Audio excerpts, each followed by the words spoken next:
punya masalah di rumah tangga? Pernah punya masalah di pekerjaan? Pernah punya masalah dengan tetangga? Semua masalah itu dirangkum di surah Al-Baqarah ayat 155. Jadi kalau Bapak Ibu minta solusi kepada Allah, itu yang diberikan rahmat dulu. Rahmat itu bisa juga solusi dari semua masalah. Maaf, pernah punya masalah di rumah tangga? Pernah punya masalah di pekerjaan? Pernah punya masalah dengan tetangga? Semua masalah itu dirangkum di surah Al-Baqarah ayat 155. Lalu kalau kita terima dengan sabar dan kita minta kepada Allah, ya Allah hilangkan masalah saya ini, Allah ketika akan menghilangkan masalah seorang hamba, yang pertama diberikan kepada hamba itu rahmatnya dulu. Al-Baqarah ayat 157. Ulaika alaihim salawatum mir rabbihim wa rahmah. Jadi kalau Bapak Ibu minta solusi kepada Allah, itu yang diberikan rahmat dulu.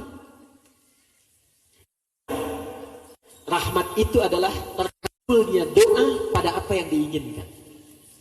Jadi 1 ampunan, 2 solusi, 3 pengabulan doa. Kalau 3 itu banyak atau sedikit? Halo, banyak atau sedikit? Banyak. Kalau banyak itu bahasa Arabnya jama' atau mufrad? Jama'. Bapak Ibu kenapa kalau masuk masjid, saya tanya, Bapak kalau masuk masjid dari 1 pintu atau banyak pintu? 1 pintu atau banyak pintu? 1 pintu. Masjidnya banyak pintu, sini pintu, sana pintu. Tapi kan nggak ada orang masuk masjid, sini keluar lagi, masuk sana, sana keluar lagi, masuk sini. Tak ada ya? Masuk 1 pintu, tapi dia masuk 1 pintu. 1 pintu bahasa Arabnya babun. Apa bahasa Arabnya? Banyak pintu bahasa Arabnya abwabun. Bapak masuk lewat 1 pintu menyebutkan Allahumma ftahli abwaba. Oh, ini saya kasih rahasia ya. Ini antara kita saja. Shhh. Cuma di sini. Di Darul Muntakin di Padang tadi tes saya tak berikan. Di sini saja antara kita. Kenapa kita masuk masjid? Bacaannya abwab bukan bab. Banyak pintu. Karena ketika orang masuk masjid itu kecenderungannya ingin curhat kepada Allah, ingin minta sesuatu. Maka dia katakan, ya Allah mohon bukakan kepadaku pintu-pintu rahmatku. Tadi rahmat itu ada 3 pintunya.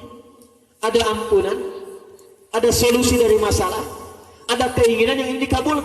Hambaku, kamu ini sedang mau minta yang mana? Kamu sedang ingin tobat dari dosa? Datang, sholat, sujud, tobat, aku ampuni dosamu. Kamu punya masalah, keluhkan kepada aku, curhat, minta. Punya masalah apa? Pekerjaan, minta kepada aku solusinya. Di rumah tangga, minta solusi. Maka sujud, minta. Karena itu Pak, sahabat-sahabat Nabi itu berangkat kerja ke masjid, pulang kerja mampir masjid. Makanya jarang ada yang marah pulang dari pekerjaan, karena aura yang dibawa aura masjid. Jadi pulang ke rumah bertemu dengan anak itu bukan pekerjaan, bukan pikiran di kantor yang dibawa, bukan pusing yang dibawa, tapi ketenangan yang ada dalam masjid. Terkadang anak nunggu 8 jam ingin bermain dengan bapaknya. Pulang-pulang bapak sudah penat, banyak pekerjaan di kantor, bertemu dengan anak, ayah nanti aja. Pulang kita tengok istri, anak-anak.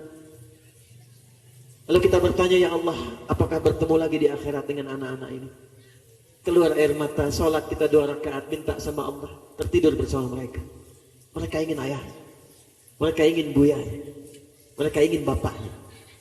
Nah karena itulah para sahabat kadang sebelum sampai rumah itu mampir masjid dulu. Supaya apa? Masjid itu kan tempat yang tenang. Baru masuk masjid auranya sudah tenang. Pulang ke rumah yang dibawa ketenangan. Itulah ummi. Itulah ummi. Jadi kalau masuk masjid, manfaatkan 3 keistimewaan itu, minta sama Allah, berdoa.